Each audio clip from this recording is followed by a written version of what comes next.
Mindful eating is one of those buzzy terms that we throw around, and when we hear it, our eyes just gloss over. The term mindful eating, it sounds abstract and, let's be honest, a little bit unrealistic. When we hear the term mindful eating, we picture somebody sitting in a silent room for 20 minutes, chewing their food really slowly, with no TV, with no phone, just them and their meal. But let's be real, that's just not going to happen. I'm a dietitian, but I'm not what you would call an intuitive eating purist. I'm more of it all has merit kind of dietitian. I just don't believe that there's only one way to approach nutrition and healthy living. We need the numbers and we need the data, but we also need to be attuned to what our body is trying to tell us. If I asked you to recall everything you ate over the last 48 hours, could you do it?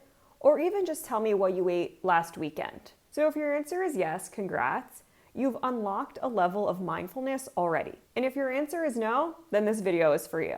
Today, we're stripping away the abstract and focusing on the science of when and how to eat. Most nutrition advice focuses on the what to eat, your protein, your carbs, your fat. Mindful eating focuses on the foundation of nutrition, the when and the how. When do I eat? That's the question that determines your meal schedule. It's driven by hunger. How much do I eat? That's the question that determines your meal size. It's driven by fullness. This isn't just about feelings. It's about your circadian clock. Recent research shows that mistimed food intake, like eating when you're not ready or snacking late at night, can actually desynchronize your internal clock. And this can increase your risk for metabolic issues like type 2 diabetes or obesity. Another study from the Annual Review of Nutrition suggests that the time that we eat, when we eat, is just as important to our health as the quality of the food that we choose. I like to say that mindful eating is a tool that helps us reconcile our metabolic internal system with our external world. In my practice, I work with women from fertility through family life. And on a random Tuesday, it can be a really big ask to listen to your body. And so I like to propose a tool of a scale of 1 to 10 to determine your hunger. So on that scale of 1 to 10, we're not aiming for a 10. 10 is, I've waited too long, I've ran the red light, and now I'm just gonna go into the pantry and grab whatever I can find. 10 hungry is when logic goes out the window. We're aiming for that sweet spot, that 6, 7, 8. 6, 7, 8 on the hunger scale is that sweet spot where you're hungry enough to enjoy your meal, but you're also calm enough to make a rational choice. Hunger can show up in some physical signals like a tummy growl or low energy, maybe some brain fog, or maybe you feel really cold. Hunger can also show up in an emotional way. You know the term hangry, or maybe you feel irritable, or maybe you just can't stop thinking about your next meal. And a little side pro tip, this is why I advocate for a meal prep system. So that when you hit that 7 on the hunger scale, you actually have something ready to go to eat and you don't have to wait until you end up eventually hitting that 10. So let's take it back to that question of how do you reconcile your external world with your internal system when it comes to hunger? And I like to use a classic example of my hunger is at a 7 at 10 o'clock when I always have a meeting. So what do? Because if I wait until 11 o'clock when the meeting is over, my hunger is going to be at a 10. So this is where something like a snack to bridge that time at like 9:45 right before your meeting can be really helpful. Something that's going to help keep your hunger kind of rocking in that sweet spot, that 6, 7, 8. So that when you get to 11 o'clock, you're still in that sweet spot and you can actually take time to enjoy a full meal. So now the other side, fullness. We assess fullness on that same scale, 1 to 10. 10 being the most amount of full. We're not aiming for 10. 10 full is ow. It's that Thanksgiving problem.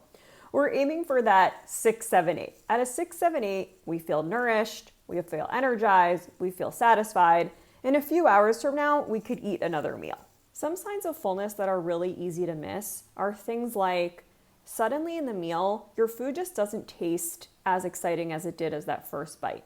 Or maybe all of a sudden your body feels a lot warmer than it did at the beginning of the meal. And lastly, another sign that may come up is sometimes in the mid-meal we get this moment where we kind of put our fork down and need to take a deep sigh.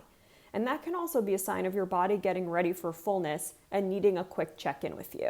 The fullness scale is another way to determine what we like to call portion control. There are a lot of ways to approach portion control, whether that's through measuring, whether that's through your plate, and another way is through our fullness. And for all the parents watching today who are interested in fostering a healthy relationship with food and body in your own home, this really all starts with you. I like to say that we got to put on our own oxygen mask first. There are two parts to fostering that healthy relationship with food and body in the home and teaching mindful eating. And there's a passive part and an active part. The passive part is remembering that your children are watching you. They're learning from your ability to honor your fullness, to recognize your own hunger. They are mirrors, and they will reflect what the behaviors that they see in the home. And then there's the active part. This is where we structure the environment. Generally speaking, parents are the ones that are going to decide what is served and when to eat. And the children are going to decide what they want to eat and how much. When it comes to mindful eating and fostering that positive relationship with food and body in the home, it starts with how we talk about food when we're sitting at the table. Instead of that classic trope of finish what's on your plate, it's about asking questions. Things like, does your tummy feel full? Are you still hungry? What did you like about this meal? What did you not like about this meal? How does your energy feel right now? Having conversations like these consistently helps families build out mindful eating skills. By asking these questions, by engaging these conversations, you're not just getting them through dinner. It's helping them ingrain a metabolic life skill that will serve them forever. Mindful eating isn't about being perfect. It's about how you reconcile your internal system with your external world. It's the foundation of what makes every other nutritional choice so much easier. So now I want to hear from you. Throw it in the comments. What's hunger feel like for you? Is it easier to spot your hunger? Is it easier to spot your fullness? What does fullness feel like for you? Share it all. I always like to hear from everybody. If you want a deeper dive into how I structure these meals to help support mindful eating and responding to these hunger and fullness cues, catch my Nourish at Home guide at the link below. And don't forget to subscribe to our channel for more evidence-based nutrition talk.